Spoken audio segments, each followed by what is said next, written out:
First and foremost, I'm the Bills OC, and I got to get back to what has made me a really good OC and a guy that has been a candidate for head coaching jobs and will be, I think, at the end of the year.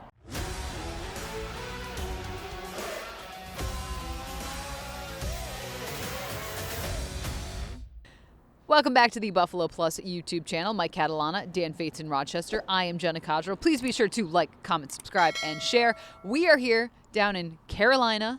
We have Bank of America Stadium behind us. The Bills getting ready to take on the Panthers on Sunday. We're going to do our 5 players, or people we should say, to watch out for in this game, in this matchup. As we know, the Bills coming off the bye week. They struggled before the bye, losing 2 straight games. Where's this team at heading into tomorrow? This is a crossroads for them. Now, I think it is a positive that they had the bye. They needed it, right? They got some things to fix. They're incorporating players into the game plan for Sunday, and I think they needed a reset. You know, a lot of times fans will say, and even media, sometimes we've said it, it's an early bye. I don't think the players look at it that way. They think about August, late July, when they start training camp. So this bye coming now for them is almost in the middle, if you think of it from late July to the end of, I guess, into January. So they think of it that way. I think they needed a break, and I think they needed that reset. Now, how does that translate on the field? Well, that's what we're going to find out tomorrow. We are going to find out. We will see what it will look like for this team. In terms of our 5 people to watch, I think it's important to start with Joe Brady and then branching off of that, James Cook. Joe Brady's got to get back to being Joe Brady. And, you know, I have seen some criticism of the guy. He has been a very good offensive coordinator for this team. I think Joe Brady, when he gets in that rhythm, is really good. I mean, we saw them last year, 30 points a game. Josh wins the MVP. James Cook is a dynamic player. They've lost that identity. And I think, obviously, Josh Allen is the guy.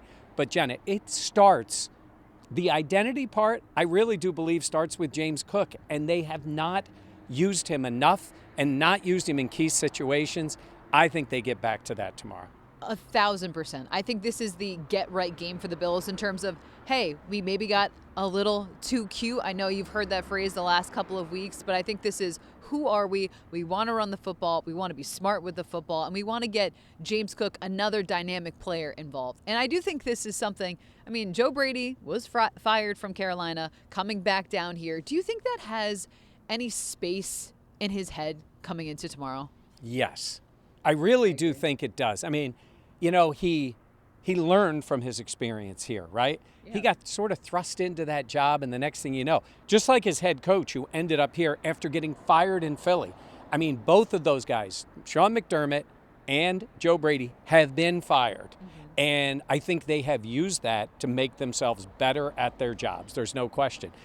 But in your mind, you're a little bit like, yeah, I took the heat for what was going on here. They've still had issues with offense since he's been gone.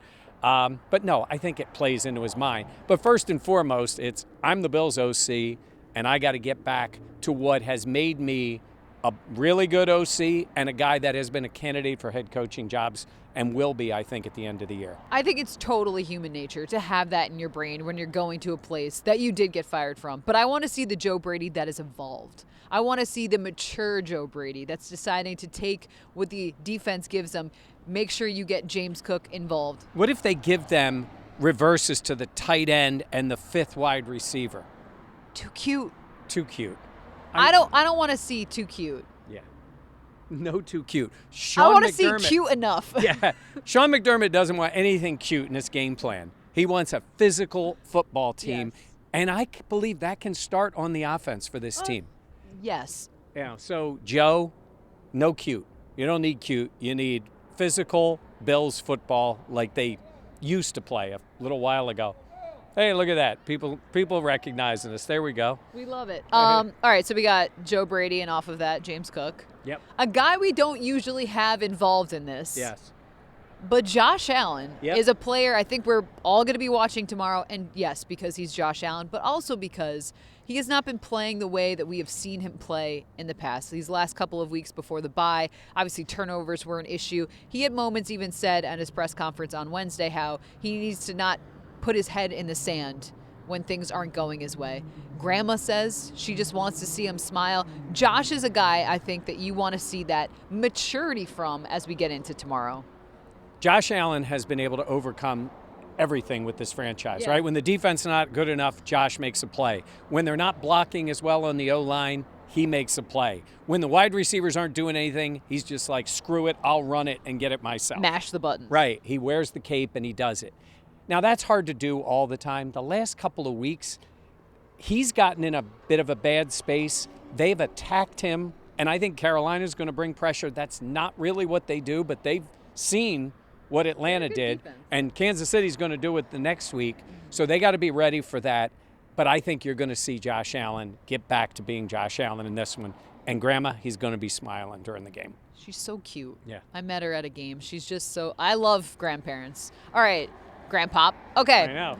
Let's talk defense side of the Yeah. ball because we talked about it all week. Larry Ogunjobi, Michael Hoyt returning to the team. Their suspension for the PEDs is over with. What do you think it's realistic to set expectations for them as we get into this game? Yeah, look, Larry Ogunjobi is playing in place of whoever would have been up from the practice squad. That's the way I kind of look at it. He's a veteran who's been around, seen some stuff in his time. I think he's anxious to get on the field. He's got a one-year deal. He misses 6 games. That's on him. He knows that. I think he wants to get out on the field, wants to contribute. I think in that role, he can be an effective player for them. You know, we're not saying he's going to go out there and game wreck the place, but he knows where he's supposed to be, do your 111th, and play. And Michael Hoyt, I think, based on the role he could have, I think he can be impactful in the game. I think he can be a pass rusher. I think he has shown the ability to do those things. I think he's got a high motor. He seems to be that type of player. I'm not expecting Defensive Player of the Week here, but I do think there'll be guys who contribute certainly to bring the floor up on the defense. That's, I think, the key there is my expectations is not like the ceiling of this defense has just entered a different stratosphere. It's the floor has been raised by having these veterans back there, especially Larry Ogunjobi, considering the amount of rookies or practice squad players that we've seen the Bills use at defensive tackle this season. So for me, I think that's encouraging. I think Michael Hoyt, we'll see if he has any, you talk about it, his energy, anything that he can add in that way. But those are two guys that we're definitely going to be watching as they make their Bills debut this season against the Panthers. One thing I wanted to add, we're recording this before there's the official thing about Max Hairston. So here's what I'm going to say. If you're watching this and they have activated Max, I think that's great to get him on the field. I think it would still be a limited participant if he's out there. Yeah. It's probably more likely they don't do that. He's only had the 1 week of practice. We will see how that plays out at the deadline, but he's going to get out there soon. I think he has looked, when I say look good, looked healthy enough that I don't think it's a health issue. It's him being comfortable with the defense. So if he's activated, I think he'll have a role. They'll want to get him on the field, and then they keep ramping him up to playing more and more. I was just checking Twitter to see if there's any updates. Yeah. There is not any, but what Michael said is obviously very well put because he's a Hall of Famer for a reason. All right, another guy to watch.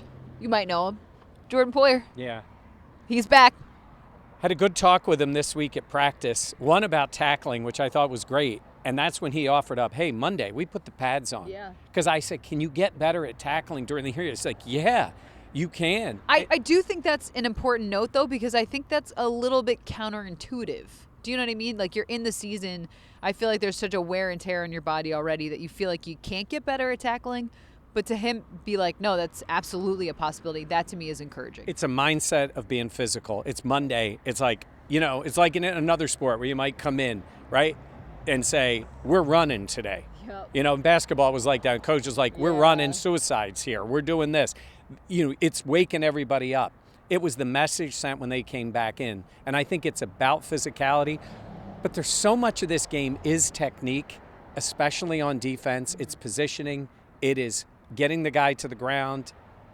And I do believe they wanted to reinforce that. Look, he's not the player that he was. I even said to him, like, everybody that's played safety has to live up to Poyer and Hyde. You have to live up to Jordan Poyer. And he's like, yeah, I can't really worry about that. I just got to go out and play.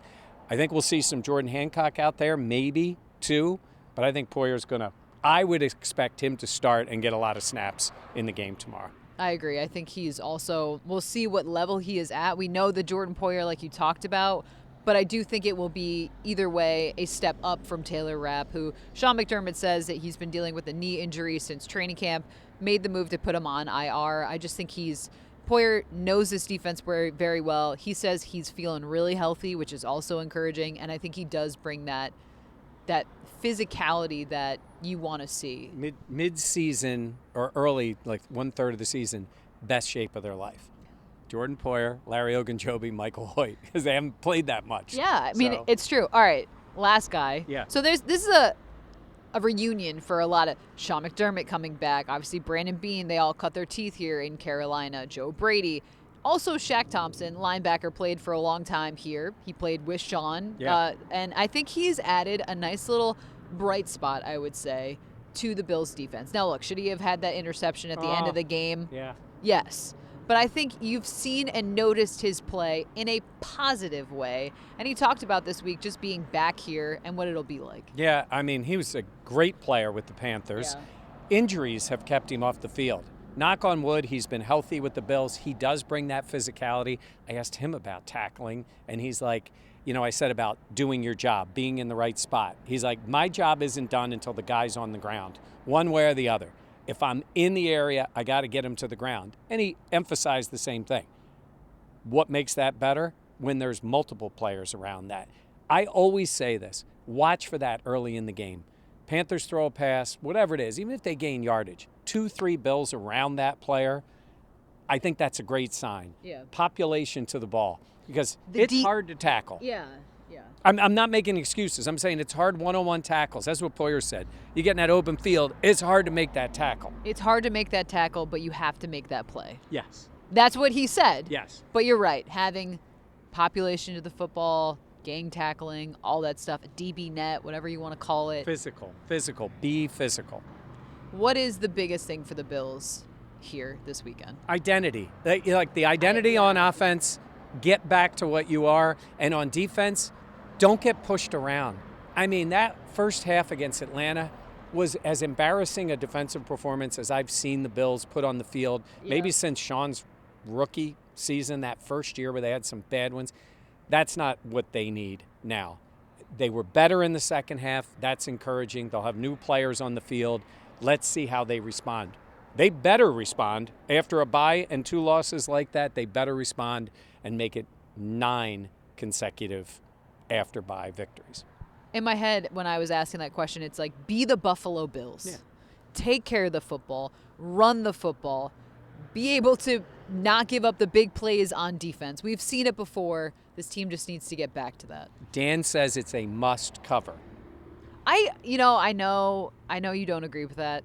I do think, look. I'd love to see a blowout for the Bills. No, I know you're not saying that. It would make me feel better if this team looked competent and executed to the level that we know. At the end of the day, is the win the most important thing? Absolutely, yes. Yes. They would be 5-2, getting ready for the Chiefs. And you know what that week is going to be like. They need to win. There's no question. They need a win. They need to play like the Bills. I think if they do that, hey, this Panthers team hasn't lost a game here. Yeah. They've won 3 in a row. They're feeling kind of good about themselves. This is a measuring stick game for them. No question. This would be, for Dave Canales, the AI. Why did I say AI? Yeah, AI-generated head coach. When you see him on the sidelines, you'll know exactly what I mean. Yes. This would be his biggest win, no question. They beat the Cowboys, which was big, but this is Josh Allen and the Bills, so we'll see how it plays out. All right, make sure to check out the Buffalo Plus YouTube channel for post-game reaction. We'll have that coming up later on tomorrow. All right, for Dan Fates, who's back in Rochester, he's Mike Catalana. I am Jenna Cottrell. Please be sure to like, comment, subscribe, and share. We will catch you next time here on the Buffalo Plus YouTube channel.